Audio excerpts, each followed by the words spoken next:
So I recently got my real estate license, or I passed the test last week, and so tomorrow I'm going to end up signing on to the broker. Super stoked about it. But today I kind of want to do something different and actually look at the market that's in Utah and kind of look at it from a perspective of somebody who doesn't know a lot about this stuff, who's kind of been barely looking at the market. The only rental I've done is I've rented out my room and I've got it as an Airbnb right now.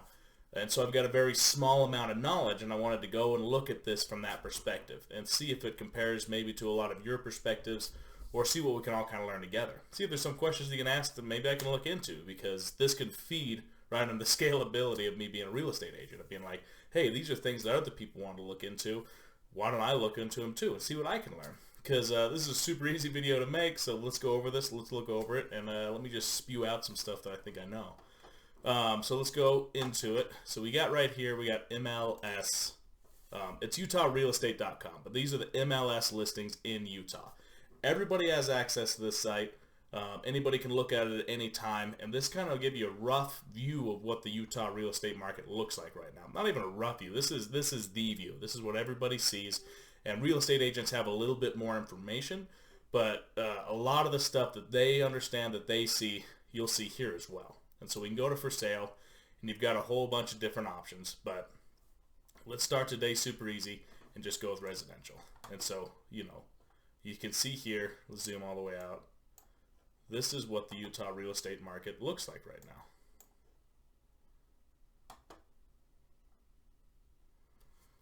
You can see all the properties that are for sale right now in Utah right now on this map. So if you want to understand what it looks like, go to this website, look at this, and there you go. One of the biggest attributes of Utah real estate is how close things are to Salt Lake City. Something that I thought was super interesting that I learned last week was that the closer things are to Salt Lake City, the higher price that they sell automatically. And so houses in Salt Lake City, you're not going to see a lot that are for $300,000, because if a house for $300,000 is listed in Salt Lake City, it sells super quick, because people are looking for the cheapest houses, and that's kind of that cheapest house range.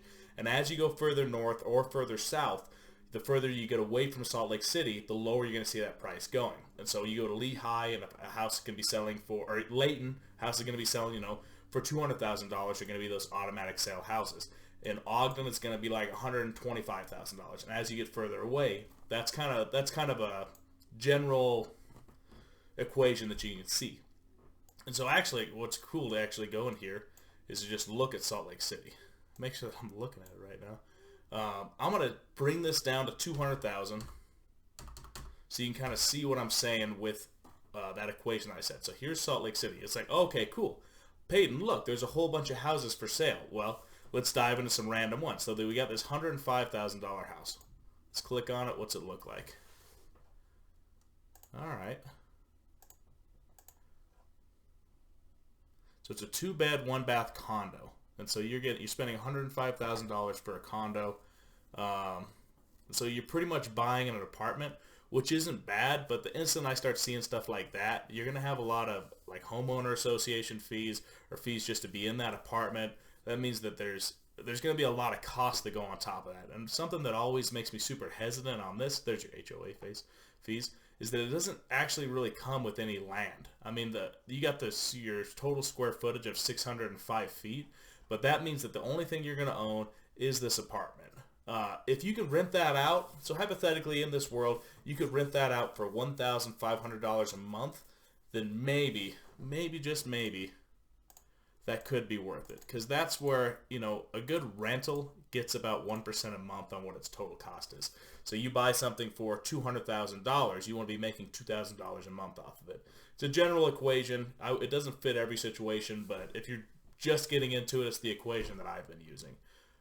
So cool beans, Cabito, we see this in Salt Lake City. Maybe not necessarily a house that you could move a family into, but maybe something that would be a great starter home that if you could rent for $1,500 a month could absolutely be worth it. And now it's piqued my interest. And just a FYI, this is the first time I'm actually looking at Salt Lake like this.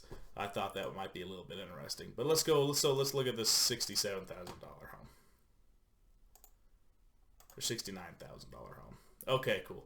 So obviously this is, yeah, mobile without land. So automatically, literally the only thing you're buying here is this building and like kind of the carport. But you don't own the land underneath it, and so you're going to be paying lot fees, $685. So you're technically paying rent on a piece of property that you don't own for on a piece of, housing that you do own on top of somebody else's land. It's the same thing as like McDonald's. They build this stuff on land, and the way that the founder made a whole bunch of money was by renting out the land to the buildings themselves. And so that's just something to be aware of when looking at these. If it's a good price and you can live there super cheaply, you find it where your lot fees are like $200 a month, and you can buy one of these for like $20,000 or something. Like, you can live pretty cheap doing that. I wouldn't advise it, but me looking at that, that's what I'm seeing. And mind you, there's 100 million billion different things that can be going into that. Also, hopefully one of these days I'll be one of those contact agents. Maybe not on this property, but on some property. Okay, well, cool. So we looked at that. I want to see if we can't find a cheaper house. 169K. That might be cool. So this is 169K in Murray, Utah for a condo. So I assume that condo means that, yeah, 207. Ooh, wow, that's a high. So $278 monthly. A transfer fee of $100. So I mean, these are. So once again, this is another one of those things like you're kind of don't own this. I mean, that's your acreage is 0.01 acres. So you're buying a place that you can lay your head, and you have an inside space, but you don't have any land whatsoever. So that's what I'm seeing as these cheaper houses, is those apartment pretty much things, these condos, things that are part of huge complexes that a whole bunch of other people are going to be there as well, and where you're always going to have a little bit of this HOA fee of $278 a month, which is, a lot of money. Mind you, I want to say my taxes are like $800 a year, and so, probably that. I'd have to look into it more. But so, you have all these extra taxes and stuff that are going to be on top of that HOA fee, which is just something you need to consider. Mind you, not super smart, don't know what I'm doing, just randomly talking about houses. But you can see this 99,000, that's going to be another mobile without land. Ooh, there we go. Okay, this might be something that might be interesting. Yeah, so 0.2 acres. So this is actually a piece of property.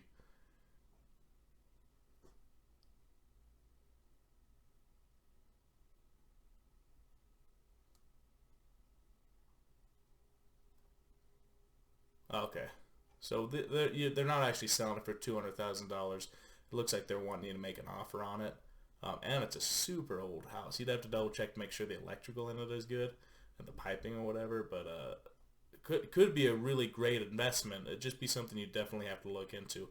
1,000 square feet, which isn't bad. That's a typical house. That's a typical apartment kind of square footage. My house is 1,600 square feet, and it's definitely way too much for one person. But so that's okay, cool. That's your general idea. Those are actually 4 great examples of kind of what those price ranges are in the Salt Lake City area. And keep in mind, this is like literally the first time me looking at this. But so, okay, we're looking under that $200,000 range. Let's go to somewhere. Let's go north. Take it all the way to here, to Ogden. Just kind of show you what the difference is. Ooh. Show you what the difference is. And let's find us another. Okay. Here we go, another $158,000 house. Okay, another townhouse it looks like, or maybe I like a condo. Townhouse, not going to come with hardly any land, but 558, so 1168, 0.10 acres. So you're not getting a lot better deal on that, but I think a townhouse is nicer than a condo. What else we got going on here? 199,000. It looks like it's already. Oh wow! Looks like it's already got an offer, but this one piques my interest. So this is a house. Here we go. So this is kind of where that better value comes in. This is a pretty nice looking house. Those hardwood floors are real pretty. New carpets. Looks like it's well kept, and it's gonna come with 0.14 acres. And so you're getting 2,234 square feet, which that's a big house. You're gonna be able to fit, a family of 5 in there pretty easily. Family of 4 in there pretty easy. 2 parents, 2 kids. they would be able to function and live in that house and live comfortably with enough room. 0.14 acres, that's plenty of acreage. It probably has a decent sized backyard. It's not going to be gigantic, but it would, you could run a medium sized dog around there back pretty easy. But this kind of gives you an idea. This is a more of a typical kind of home that if this was another 10 miles south of where it's at, it would sell instantly. And it would probably sell for an extra $20,000 or $30,000. You're seeing the Utah real estate market go absolutely bonkers right now. And actually, this is another great piece of advice. If you go onto this homepage right here, go on down here to utahrealestate.com, blog, whatever. I don't care as much about the blog, but you can click on this and it shows these hugely useful. So in December, 3,570 homes sold, 2,732 family, blah, blah, blah, blah, blah. Like that's hugely useful information. And that's the reason I look at it, and I think it's so interesting, is that a medium sold price, $330,000. And so if you're doing that, $330,000 times about 6%, which is the normal, rate here for selling real estate. What is that? 6% times $330,000.